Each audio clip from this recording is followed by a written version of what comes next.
Shalom y bienvenidos a Vía Hafta Yisrael, una frase hebrea que significa amarás a Israel. Esperamos que se queden con nosotros durante los próximos 30 minutos, ya que nuestro maestro, el Dr. Baruch, nos compartirá una enseñanza expositiva de la Biblia. El Dr. Baruch es profesor titular del Instituto Zera Abraham, con sede en Israel. Aunque todos los cursos en el instituto se imparten en hebreo, el Dr. Baruch se complace en compartir esta enseñanza en inglés con doblaje al español. Para más información, visítenos en amarazaisrael.org o descargue nuestra aplicación móvil Mi Estudio Bíblico. Aquí está Baruch y la lección de hoy.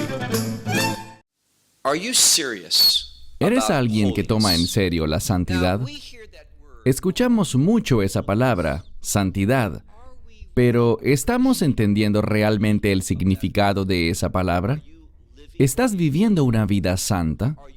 ¿Estás hablando palabras santas? ¿Estás procurando la santidad en tu entorno? ¿Y qué quiero decir con eso? La palabra santidad tiene que ver con una característica de Dios, pero realmente es la expresión de su voluntad, por escrito, en palabras, en pensamientos, en la vida real. Nosotros queremos que la realidad presente refleje los propósitos de Dios. ¿Y sabes lo que eso significa a veces? Significa que somos llamados a hablar con autoridad. No es que tengamos autoridad en nosotros mismos, sino que nosotros tenemos autoridad a través de aquel que habita en nuestras vidas, el Espíritu Santo. Cuando declaramos sus palabras, cuando revelamos sus propósitos, tenemos autoridad. Vamos a ver a una persona, y me refiero por supuesto a Saulo, el apóstol Pablo, y noten sus palabras. Hoy día, si alguien como creyente dijera lo que él dice aquí, le dirían que está juzgando a otros, que no es amable, que no tiene autocontrol, que no conoce la misericordia de Dios. Pero es todo lo contrario. Fue debido a que Pablo ciertamente conocía todas estas cosas que él habló de la manera que habló. En ocasiones, tendremos que hablar con autoridad y tendremos que exhortar a la gente a dejar la corrupción, las actividades incorrectas, y debemos hacerlo sin preocuparnos de lo que otros puedan pensar, sino dándole más importancia a lo que Dios piensa. Toma tu Biblia y ve conmigo al libro de Hechos, y ya estamos listos para el capítulo 13. Vamos a movernos a través de Antioquía y algunos de los lugares a su alrededor. Mientras que vemos el mover del Espíritu de Dios, vemos cómo se comparte la palabra de Dios y el ministerio de Dios va tomando lugar. Libro de Hechos, capítulo 13, iniciando en el verso 1. Leemos. Habían ciertas personas en Antioquía que estaban dentro o formaban parte de la congregación. ¿Y de quiénes hablamos en esta iglesia o congregación? Recuerden, esto lo hemos dicho durante varias semanas, pero la palabra en griego para iglesia, eclesia, tiene que ver con aquellos que han recibido un llamado y su llamado es hacia afuera, es decir, fuera de su manera normal de conducirse, fuera de su manera normal de pensar. Son llamados fuera de este mundo y hacia el reino. Todavía están en este cuerpo, todavía en este mundo, pero su ciudadanía y su constitución es la constitución del cielo. Y vamos a ver cómo un hombre vive basado en esta realidad. Así que, una vez más, verso 1. Y habían ciertas personas en Antioquía que pertenecían o estaban en la iglesia. ¿Y de quiénes hablamos? Muy interesante. Vemos a dos grupos de personas, profetas y maestros. Lo que debemos entender es que hay una correlación entre estos dos grupos, profetas, y aquí sabemos que la escritura todavía estaba siendo inspirada, lo cual ya no es el caso en nuestra era hoy. Hay una diferencia. No hay más revelación escritural, es decir, ya no se añadirán libros nuevos a la Biblia. Pero en ese tiempo la situación era otra. Mi opinión aquí es que cuando se mencionan a profetas, Dios puede todavía revelarle cosas a la gente. Él puede darnos una palabra de conocimiento, de revelación, una verdad profética con respecto a lo que ocurrirá en el futuro. Eso pasa en la actualidad y pasaba en aquella época. Habían profetas entre ellos, pero déjame advertirte lo siguiente. Todos los profetas, los verdaderos, porque veremos que habían profetas verdaderos y nos toparemos con un falso profeta hoy. ¿Cómo distinguirlos? Un verdadero profeta puede siempre basar su profecía en la palabra de Dios. Siempre estará de acuerdo con las Escrituras. A veces el don de profecía es capaz de dirigir a la gente al texto apropiado para darle una revelación con base en una situación en la que encuentran en sus vidas en ese momento, una circunstancia, bien sea un individuo, un grupo pequeño, una congregación o incluso una ciudad o una nación. Entonces, habían profetas y también habían maestros. Y estos dos grupos, si miramos, podemos decir, bien, este libro tiene profecía en él. Es la revelación de Dios, y por lo tanto deben haber personas que reciben la revelación de Dios y otros que toman la revelación de Dios de los profetas y la enseñan, es decir, le dan una aplicación humana a la profecía. ¿Qué hacemos con la profecía? ¿Cómo ella puede impactar nuestras vidas y nuestra forma de pensar? En esta congregación vemos que habían personas en Antioquía, de esa iglesia, y lo que se enfatiza aquí es que eran profetas y maestros. Noten lo que ellos hacían. Verso 1 nos dice, estaban también Bernabé y Simón, el que se llamaba Níger, y Lucio de Cirene, y también un hombre cuyo nombre en hebreo se diría Manahem, pero aquí leemos Manaén. Y también encontramos que había otra persona. Este es aquel que fue criado, y corrijo, no es otro individuo. Esto se refiere a el mismo Manahem, quien fue criado con Herodes el tetrarca, lo que significa que era gobernante sobre un cuarto de región. Este Herodes el tetrarca era el gobernador de un área, como cuando una nación era tomada o una tierra que tenía fronteras geográficas y que tras ser conquistada era dividida en 4 áreas. Así que, digamos que este Herodes gobernaba una de estas áreas. Y descubrimos que este hombre, mira de nuevo el verso 1 al final, el hombre llamado Manaén había sido criado con este Herodes. Y noten algo más al final. Tenemos a Saulo o Pablo. Iniciamos con Bernabé y terminamos con Saulo. Pasemos ahora al verso 2. En esta congregación, donde habían profetas y maestros y otros, estos individuos mencionados, noten lo que estaban haciendo. Ellos estaban adorando. Esta palabra podría ser también sirviendo o ministrando, pero en este contexto su sentido es adorando. Estaban adorando al Señor y ayunando. En la iglesia primitiva, en el primer siglo, cuando ellos adoraban, el ayuno, una gran parte de su experiencia de la adoración era el ayuno. Ellos ayunaban con el fin de estar listos para adorar a Dios. Creo que debemos recordar eso. Con mucha frecuencia le damos énfasis a la comida y a la adoración. Y a veces es cierto, en las Escrituras vemos que muchas veces Yeshua decía, denles algo de comer, porque al comer hay una bendición, un requisito bíblico de bendecir, y esta palabra bendecir a Dios también se relaciona con adoración. Pero debemos entender que el ayuno también era una manera de adorar o de servir, que nos capacita para lo que Dios quiere hacer en nuestras vidas y lo que Dios quiere revelarnos. Una vez más, estaban adorando al Señor y ayunando, y el Espíritu Santo dijo, apártenme. Este es un término que tiene que ver simplemente con hacer una distinción.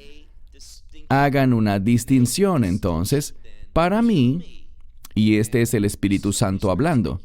Y vemos que menciona aquí a Bernabé y a Saulo para la obra para la que los estoy preparando o llamando. Esto es importante porque mientras ellos adoraban y mientras se preparaban para una adoración más profunda a través del ayuno, ¿qué ocurrió?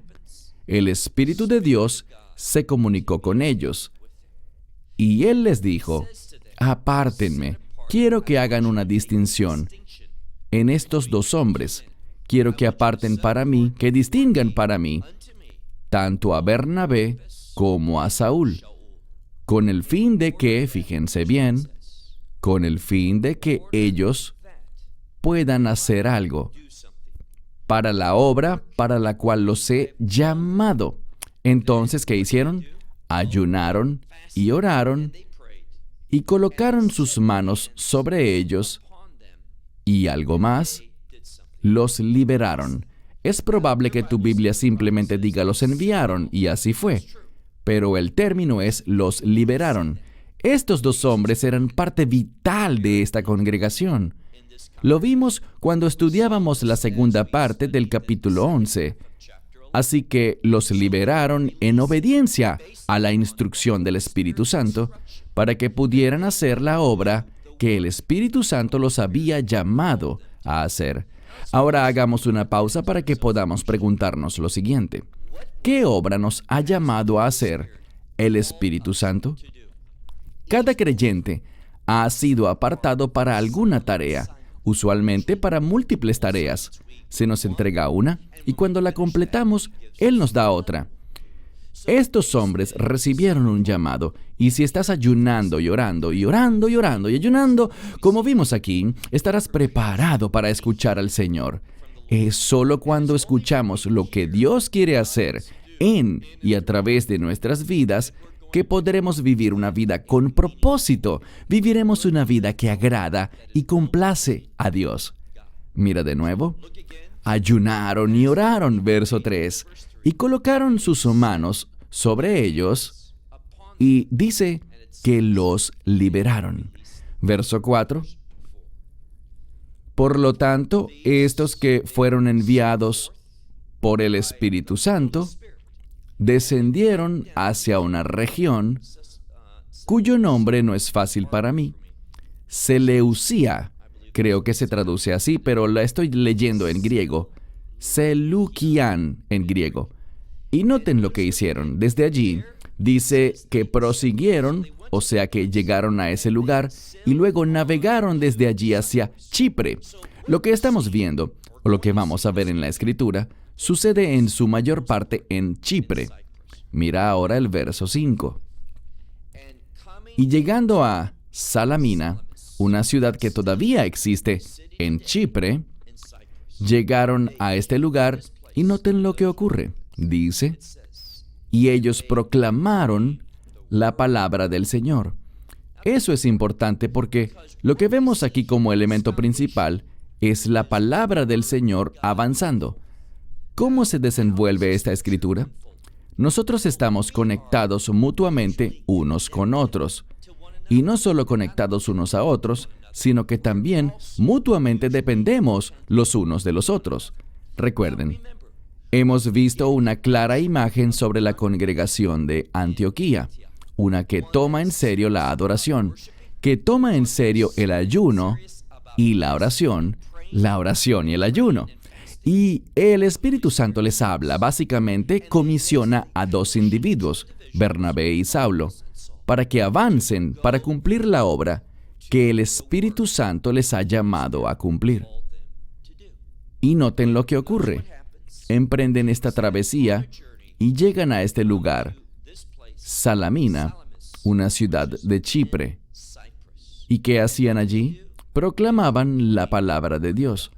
¿Cómo fueron capaces de hacer eso? Y me dirás, el Espíritu Santo los capacitó, y es cierto, pero ¿qué nos revela la palabra de Dios?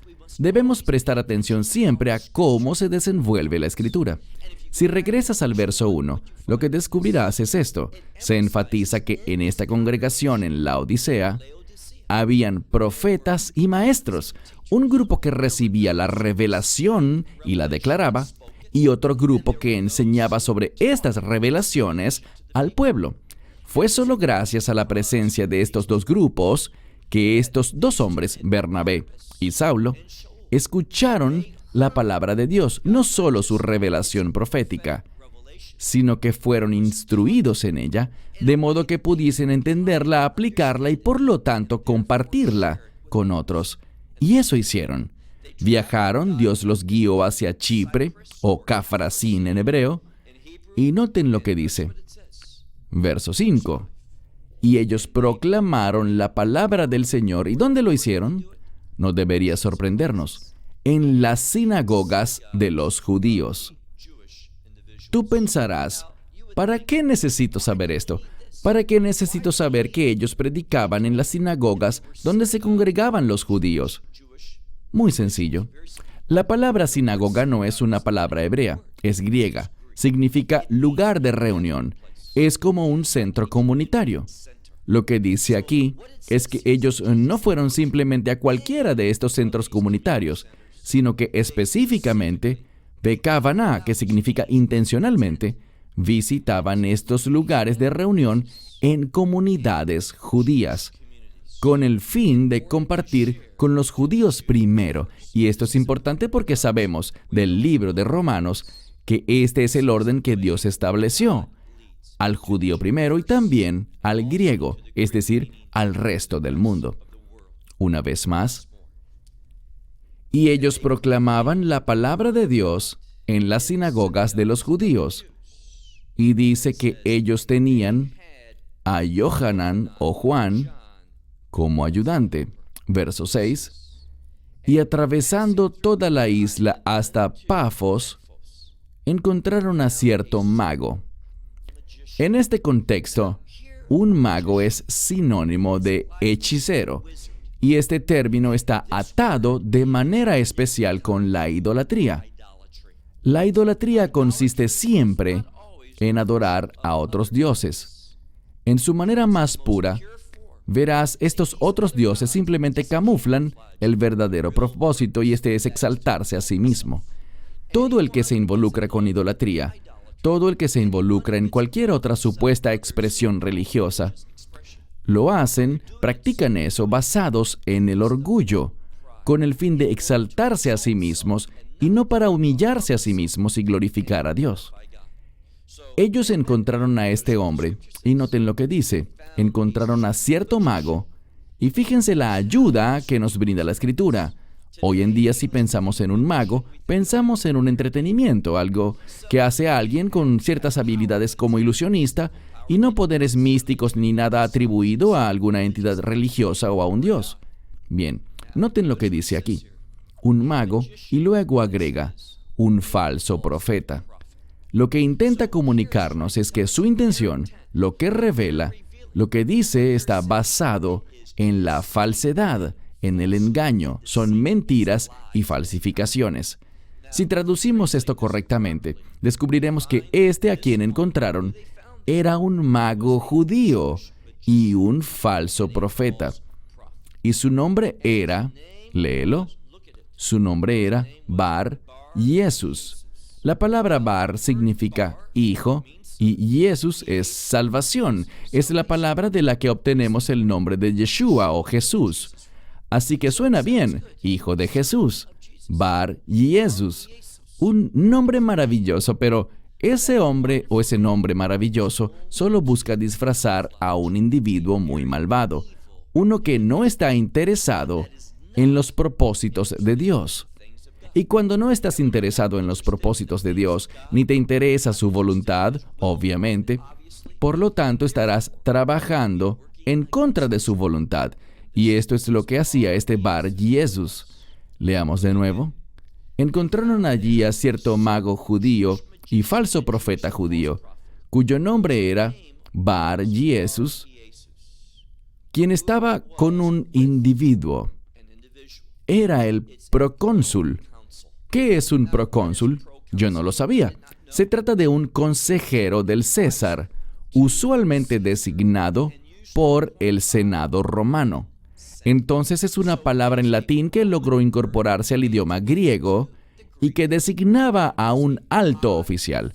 En este pasaje encontramos que junto a este falso profeta, este supuesto mago, dice que había un individuo que era un alto funcionario, el procónsul, y su nombre era Sergio Paulo. Y él era un hombre inteligente o un hombre sabio. Él tenía un notable entendimiento.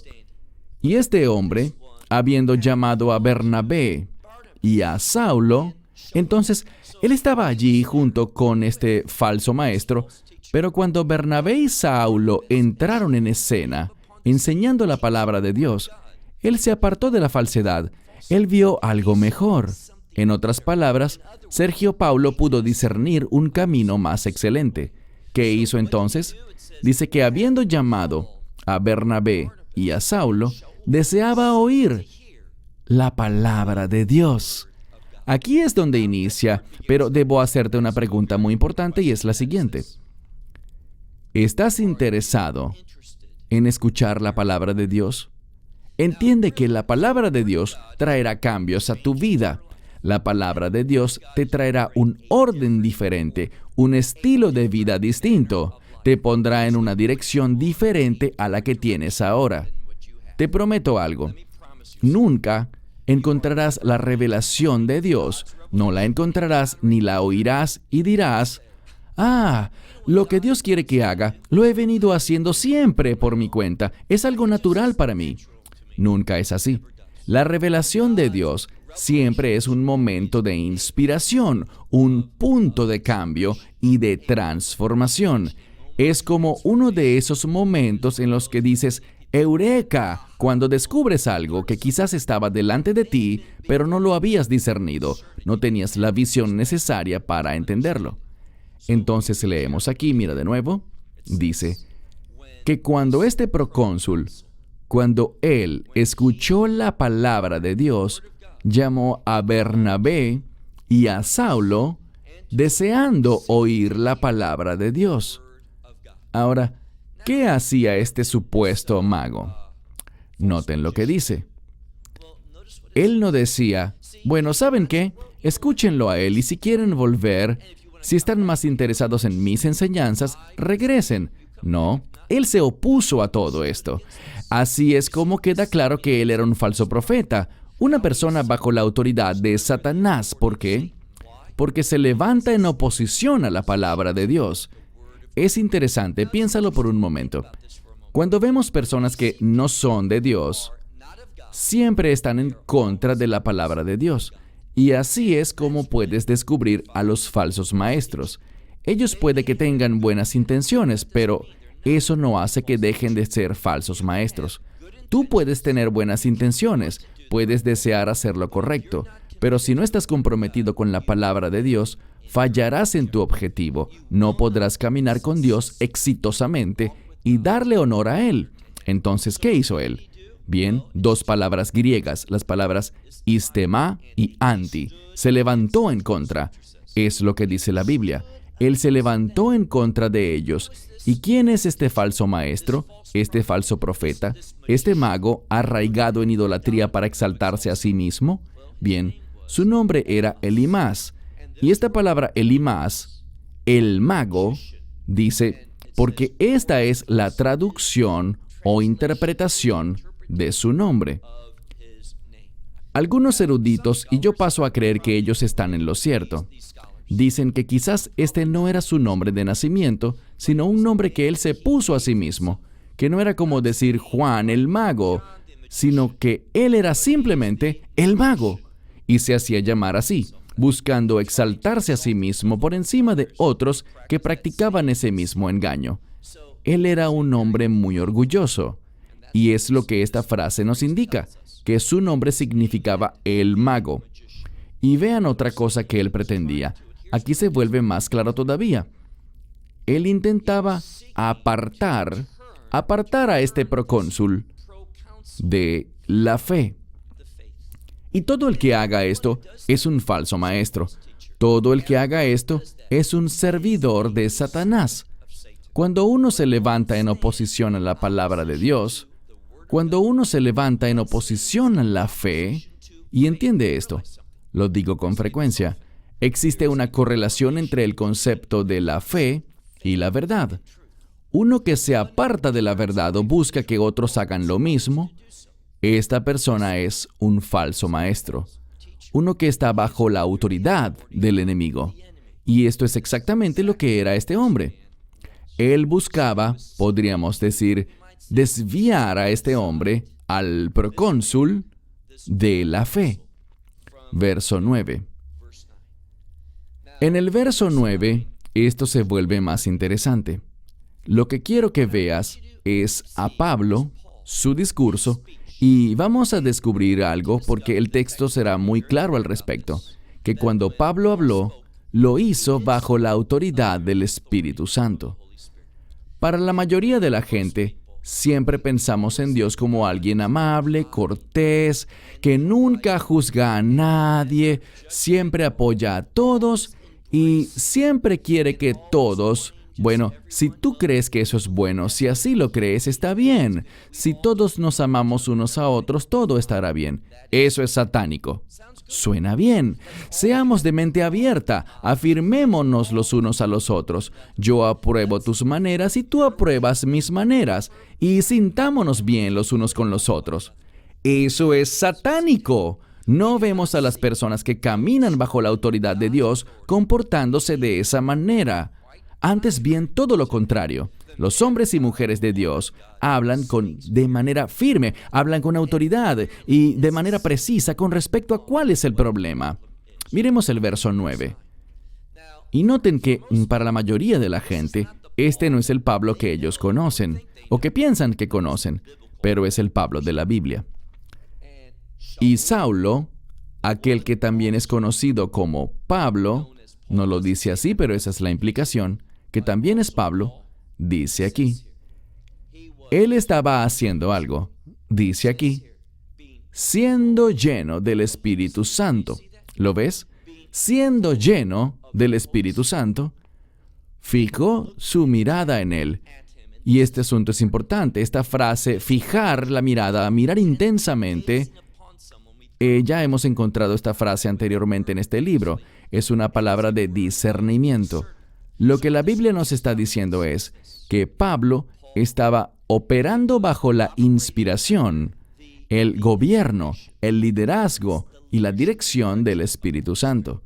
Y el Espíritu Santo lo hizo mirar fijamente. El Espíritu le dio discernimiento sobre lo que verdaderamente era este hombre, lo que realmente hacía y a quién, a fin de cuentas, pertenecía. Debemos recordar que las palabras de Pablo aquí no son simplemente sus palabras. Él las dijo, pero eran resultado del discernimiento que le dio el Espíritu Santo. Mira de nuevo. Y Pablo, o Saulo, que era también conocido como Pablo, lleno del Espíritu Santo. ¿Qué hace el Espíritu Santo? Trae orden a una situación. Él lo miró fijamente y le dijo, y la implicación es que se refería a este hombre. Tú estás lleno de todo engaño. Imagina eso. Él no le dijo, perdona, amigo, quiero afirmarte, pero debo decirte algo. Hay un par de cosas con las que no estoy de acuerdo. Creo que hay algunas cositas que no estás viendo correctamente. Él no dijo nada parecido, ¿cierto? Él dijo, oh, tú que estás lleno de todo engaño. ¿Qué significa eso? Significa que un poquito de falsedad corrompe todo lo demás que alguien está diciendo. Eso lo destruye todo. Así que dice, tú que estás lleno de todo engaño y hay dos maneras de entender esta palabra. Es una palabra que puede significar perezoso. Y esto significa esto. Él puede que esté denunciando a ese hombre por usar la religión y esta falsa magia por hacerse llamar profeta. Todas esas cosas. Él puede ser que lo esté denunciando diciendo, ¿sabes qué? Estás usando estas cosas religiosas porque eres demasiado perezoso para trabajar. Puede ser una palabra relacionada con la pereza. O podría simplemente ser una palabra que nos habla de maldad.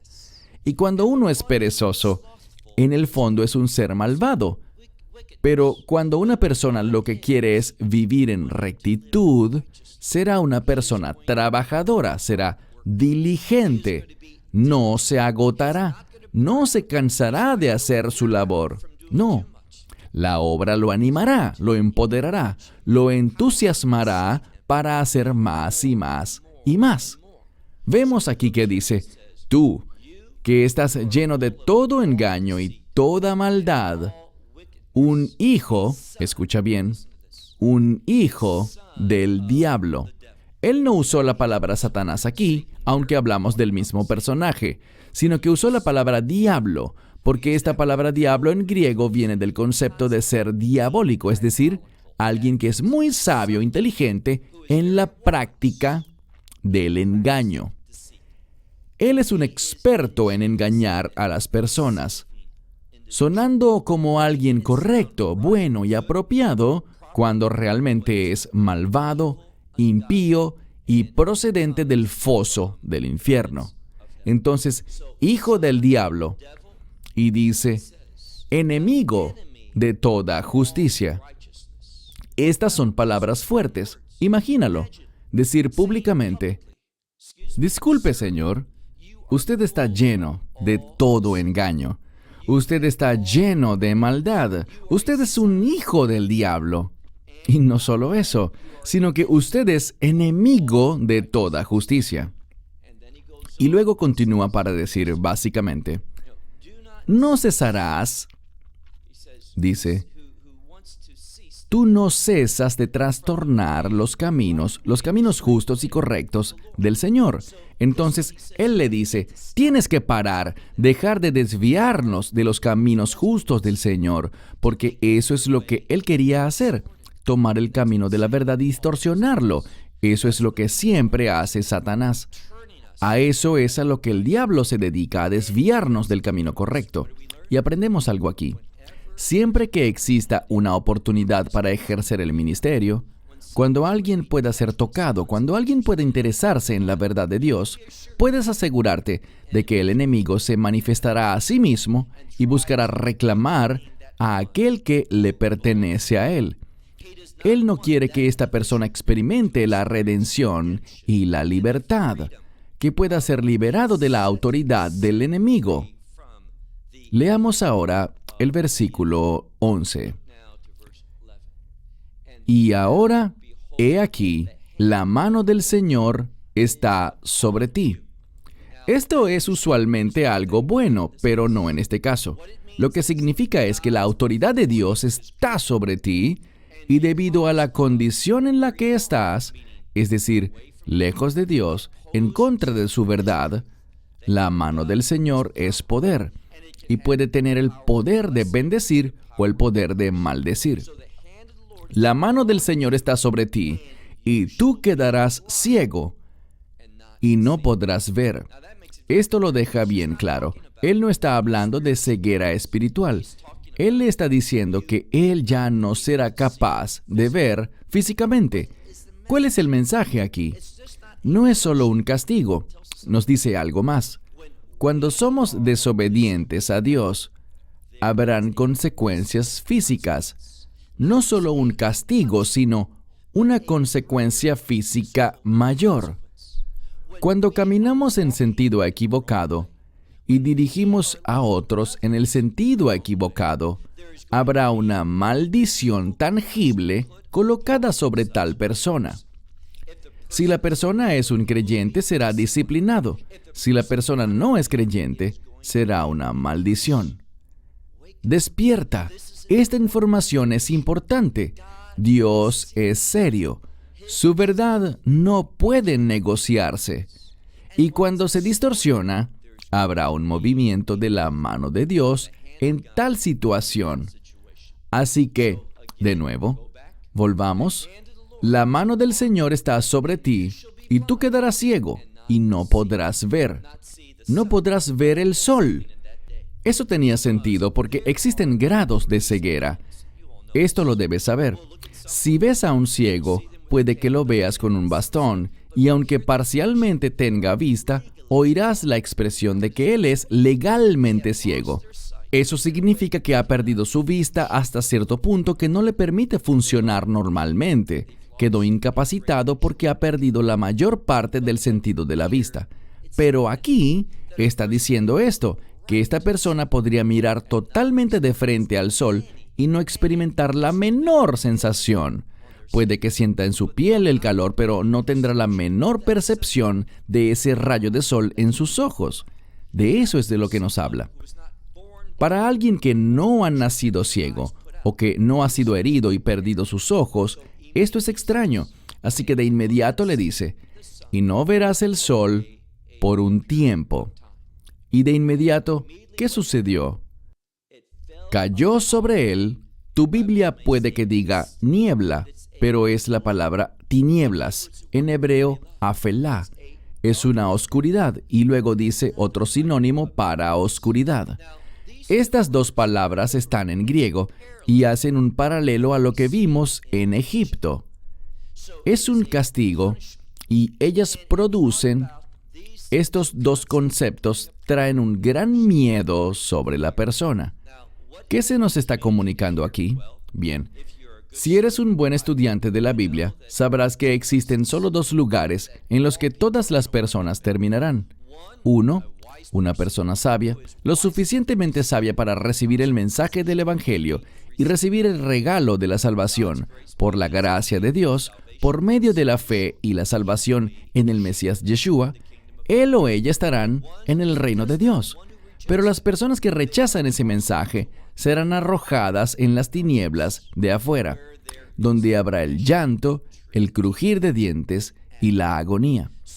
Esta expresión, este miedo, que está asociado con esta ceguera, nos conduce de regreso hacia el tiempo de la plaga de las tinieblas en Egipto. Fue una plaga aterradora, la más aterradora emocionalmente de todas las plagas. Mira de nuevo el texto. No verás el sol por un tiempo, e inmediatamente cayeron sobre él oscuridad y tinieblas. Y dice aquí que caminaba alrededor buscando que alguien lo condujese de la mano. Es lo que dice literalmente, alguien que lo guiara de la mano. ¿Qué más?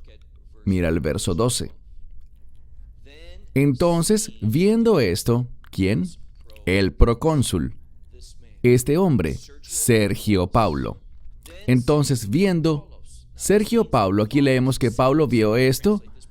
Debo traducirlo correctamente. Y el procónsul, este hombre, viendo todo lo que ocurrió, ¿qué hizo? Dice que él creyó. Por esta razón el juicio es muy importante. El juicio es una manifestación del poder de Dios. Y cuando el poder de Dios se manifiesta, ¿sabes qué? También la gloria, su gloria, se manifiesta. El juicio de Dios, muchos lo consideran como algo malo, pero no. Hablamos sobre el grande y asombroso día del Señor. Es un día de juicio, pero debido a ese juicio, habrán personas que serán movidas al arrepentimiento. Y será como puedes leer en Zacarías capítulo 14. De aquellos que suban a Jerusalén en los últimos tiempos para hacer la guerra, habrá un remanente de ellos que quedará. Y de acuerdo con la tradición judía, y quiero enfatizar que es meramente una tradición, se salvarán porque se arrepentirán, aunque sucederá en ese último momento final. Entonces, el juicio de Dios es una manifestación de su gloria. ¿Y sabes qué más? El juicio de Dios producirá adoración. ¿Entiende eso? El juicio de Dios producirá adoración. ¿Por qué lo digo? Porque el juicio de Dios hará llegar el reino de Dios, y uno de los aspectos principales del reino de Dios es una adoración perfecta. Una adoración que solo tiene elementos que le agradan al Señor. Mira de nuevo el verso 12. Entonces, el procónsul, viendo lo que había sucedido, creyó. Y algo más. Él estaba asombrado. ¿Por qué está esta palabra aquí? Me dirás, bien, porque literalmente quedó asombrado y es obvio. Pero ¿por qué se nos relata esto? Esta es la razón. Debido a que él había pasado tiempo con este mago, él había visto toda clase de trucos, todas sus ilusiones y toda su falsedad. Y él lo seguía, pero cuando escuchó, y la fe viene por el oír, cuando él escuchó la palabra de Dios, él se sintió atraído hacia ella. ¿Y sabes lo que eso nos dice sobre este hombre? Que él estaba en una búsqueda. Una de las cosas que enseño, si nos oyes con frecuencia, sabrás que es algo que he mencionado en el pasado. Una de las cosas que enseño normalmente tiene que ver simplemente con el hecho de que la gente, todo el mundo, conoce a Dios, pero la mayoría lo rechaza. Cuando digo que conocen a Dios, quiero decir que saben que Dios existe, que Dios se ha revelado a sí mismo a ellos, pero ellos simplemente han dicho que no, lo han rechazado. ¿Por qué? Los cielos y la tierra declaran la gloria de Dios, nos hablan de que existe un creador, así que ellos no tienen excusa alguna. Este hombre sabía que Dios existe. Él estaba buscando a Dios y estaba consciente de que Dios es un Dios sobrenatural, pero cayó en manos de este falso profeta, desafortunadamente.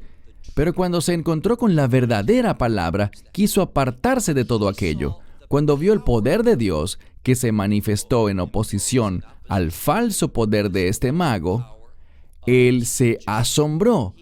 No leemos que él se hubiese asombrado de lo que hacía este hombre, Elimás.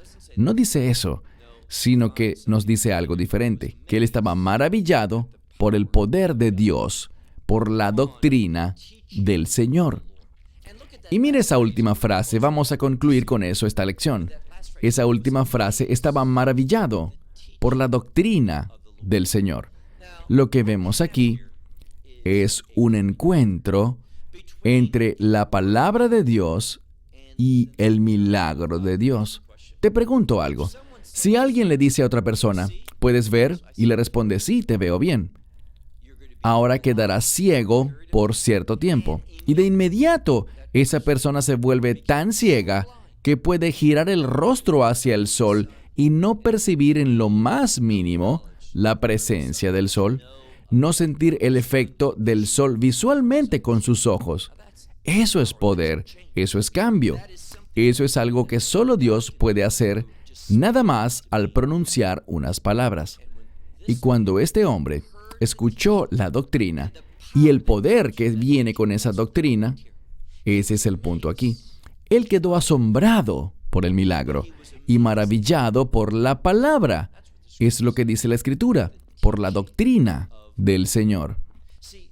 Todos los milagros, primero y principal, los milagros son como ayudas visuales de Dios para confirmar sus verdades que encontramos en la doctrina de Dios. Y este hombre lo entendió. Él era un individuo que fue capaz de percibir correctamente. ¿Y cuál fue el fundamento para ello? Él escuchó la voz de Dios. Fue capaz de discernir el poder de Dios del falso poder de este mago. ¿Por qué? Porque momentos antes escuchó la palabra de Dios. Y por esta razón, para terminar, por esta razón es muy importante que conozcamos la palabra de Dios. ¿Qué sabemos sobre esta iglesia en Antioquía? Las dos cosas que se nos indican son las siguientes. En esa congregación, primero y principal, habían profetas y maestros. Eso está enfatizado. Y al avanzar por estos 12 primeros versículos, descubrimos que había un énfasis en ¿qué? En la palabra de Dios, la enseñanza de la palabra de Dios, de modo que la gente podía oírla. ¿Y qué pasaba?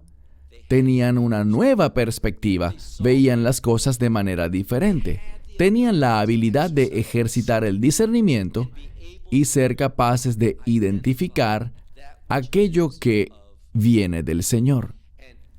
Eso es apenas la mitad de la batalla, porque puede que tú seas capaz de identificar aquello que viene del Señor, pero ¿sabes lo que realmente importa? Si logras aferrarte a ello, si respondes a ello, si te sometes a ello. Si lo haces, ¿sabes qué? Nadie jamás, nunca jamás, termina siendo infeliz, desagradado o se arrepiente de haber sido obediente a Dios. Pero todo el que se rebele contra Dios se sentirá terriblemente avergonzado y se arrepentirá grandemente. Pensemos en esto. Con frecuencia digo, y no creo que sea la mejor forma de decirlo, porque he dicho antes, vivirás eternamente con ese arrepentimiento, pero realmente no es así. Lo que quiero decir es que la consecuencia de tu rechazo será una consecuencia eterna, y como la misma palabra lo indica, eso es para siempre. Pero tú no tendrás remordimiento eterno porque Dios, lo hemos mencionado antes, Él enjugará toda lágrima. Cuando estemos en el reino, en la plenitud del reino, y Dios esté con nosotros, habitando con nosotros, y estemos adorándole a Él, conociéndonos como Dios nos conoce y conociendo nuestra nueva condición transformada para ser pueblo del reino, ya no habrán lágrimas, ya no habrá tristeza, ya no habrá remordimiento. ¿Qué será lo que habrá? Habrá un gozo que crecerá por siempre. Así es como debemos verlo. Cuando vemos la creación, la primera creación, vemos que continuamente se está expandiendo. Este mundo no se reduce, sino que este mundo se hace más y más grande, se extiende más y más. Bien, este mundo será transformado en una nueva realidad.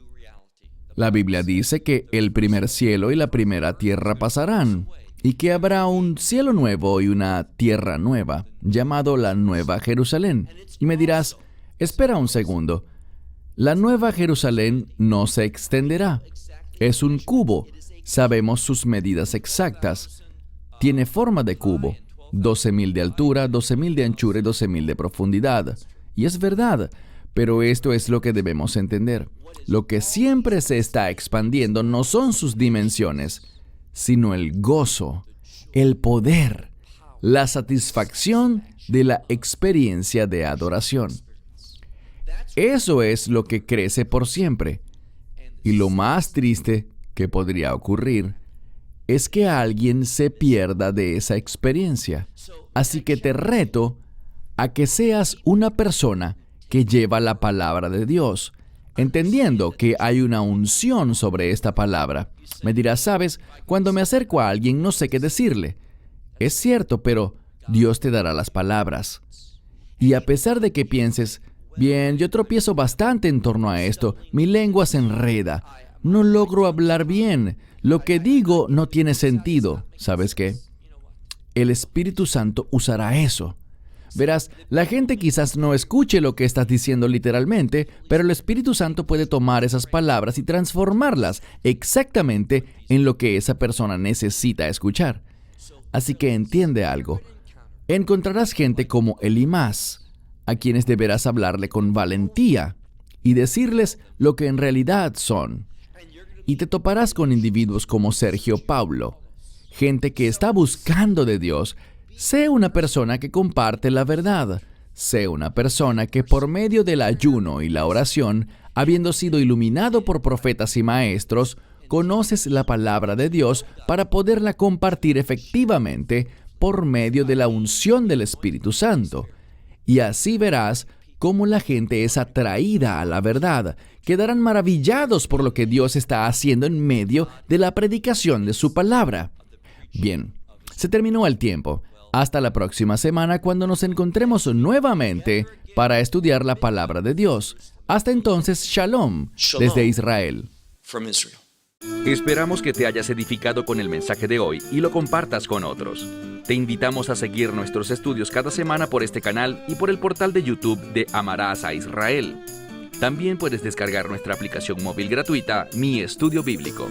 Finalmente, para obtener más información sobre nosotros, visita nuestra web amarasaisrael.org, donde encontrarás otras conferencias de Baruch en audio, video y texto. Hasta el próximo programa. Que el Señor te bendiga en Yeshua HaMashiach, Jesús el Mesías, mientras caminas con Él. Shalom desde Israel.